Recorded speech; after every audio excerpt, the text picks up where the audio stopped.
हरि ओं सर्वेषां कृते नमस्काराः। अहम् अद्य संस्कृतनीतिकथां श्रावयामि। कथायाः नाम सत्यप्रियकाष्टिकः। एकः काष्टिकः काष्ठछेदनार्थं वनं गच्छति। तदानात् तस्य हस्तात् कुठारः जले पतति। सः बहु चिन्ताकुलः भवति। काष्टिकः आसीत् किल, सः चिन्ताकुलः भवति। तदा तत्र देवः आगच्छति। देवः आगत्य पृच्छति। काष्टिकः सर्वमपि वदति। तच्छ्रुत्वा देवः जले मज्जति।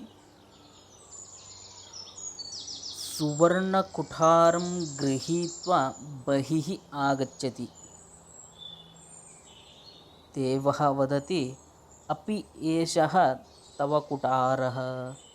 काष्टिकः वदति, न एष मम कुठारः। तदनन्तरं देवः रौप्यकुठारं दर्शयति। काष्टिकः तदपि न स्वीकरोति। अन्ते देवः लोहकुठारम् आनयति। काष्टिकः वदति, आम्, एषः एव मम कुठारः। प्रसन्नः देवः तस्मै सर्वान् कुठारान् यच्छति। धन्यवादाः। अग्रिमचलनचित्रे पुनर्मिलामः।